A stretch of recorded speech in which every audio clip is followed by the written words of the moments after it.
phrases terrify societies faster than the words ritual, crime. The moment violence becomes connected to belief, people stop imagining an ordinary criminal and they start imagining monsters. Anthropologically, the phrase ritual crime is incredibly complicated because rituals exist in every human society. Funerals are rituals, marriage is a ritual, prayer is a ritual, even courtrooms themselves are ritualized spaces. Human beings are ritual-making creatures. We thrive on it. So the real question isn't whether ritual exists. It's when societies decide ritual has become dangerous. One of the clearest examples of ritual fear in modern America emerged during the 1980s, the Satanic Panic. Across the United States, communities became convinced hidden satanic clubs were operating beneath ordinary society. They were in our daycares, our schools, our neighborhoods. Heck, they were even our neighbors. Children described underground tunnels, secret ceremonies, and unfortunately, ritual abuse. Investigators, parents, media personalities, and religious groups amplified this fear immensely. The most famous case is the McMartin preschool case. It became one of the longest and most expensive criminal trials in American history when it came to the Satanic Panic. Yet, despite years of accusations, there was never any physical evidence of organized satanic cult activity that was found. Anthropologists now often view the Satanic Panic as a moral panic, a period where collective fear spread faster than the evidence. These fears emerged during massive cultural changes in the 80s and early 90s. We had women entering the workforce, children were increasingly placed in daycares, religious anxiety over the numbers of churchgoers, things were just changing. And one big thing was family structures. What it meant to be a traditional family was changing. Sometimes societies create monsters when they struggle to explain the uncertainty or when they're not ready for the changes that are happening. But ritualized violence isn't always imagined. In 1989, authorities in, I'm going to butcher this, I'm so sorry, Matamoros, Mexico, uncovered one of the most infamous ritual murder cases in modern history. This group was led by Adolfo Constanzo, blended narco-trafficking, folk magic, and distorted religious symbolisms. Members believed ritual sacrifice could provide protection from law enforcement and give them spiritual power. Humans' remains were discovered in ceremonial contexts, and media coverage exploded internationally on this case.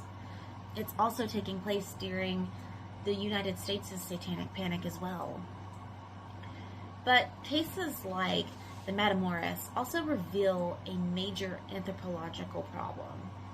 The tendency for media and outsiders to collapse an entire cultural tradition into evil cult narratives. Practices connected loosely to Afro-Caribbean religions and folk traditions became sensationalized globally. And once again, the fears simplified culture into monstrosity. Across parts of Africa today, accusations of witchcraft still lead to violence, exile, and murder. Children, elderly women, and marginalized individuals are often accused during periods of illness, economic hardship, and social instability. Anthropologists have repeatedly observed that witchcraft accusations increase during times of uncertainty. Witchcraft accusations rarely emerge from nowhere, though. They emerge from fear. A lot of times it is the fear of poverty or the fear of illness, fear of social breakdown. And historically, the accused are often already socially vulnerable. This ties directly into how humans make monsters just because of fear. Forensic investigators face an incredibly difficult challenge when ritual symbolism appears at crime scenes. Because not every symbolic object indicates cult violence, and misunderstanding cultural practices can derail investigations. Let's look at burial objects, offerings, protective symbols, folk medicine, religious artifacts. Without any cultural context for that, investigators risk turning unfamiliar traditions into evidence of criminality. Anthropology becomes essential to helping study these because symbols mean nothing without context. Humans fear ritual violence differently than ordinary violence because belief changes the emotional weight of the act that is happening. It feels unpredictable, it feels alien, it feels outside of our social logic when something is labeled as ritual. But anthropology forces us to confront something uncomfortable. Every society believes its own rituals are normal, and that someone else's beliefs are strange. The idea of the ritual killer has become one of modern society's most endearing monsters. Films, news headlines, true crime documentaries, internet conspiracy theories. Again and again, humans return to stories where belief itself becomes frightening. Because humans are not only afraid of violence, we are afraid of what people are willing to justify in the name of belief. Anthropology does not ask us to excuse the violence.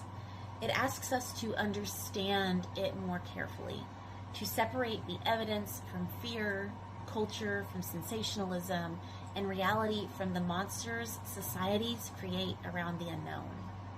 Because throughout history, humans have often mistaken unfamiliarity for evil. And sometimes, the stories societies tell about monsters reveal more about the collective fear than the crime itself.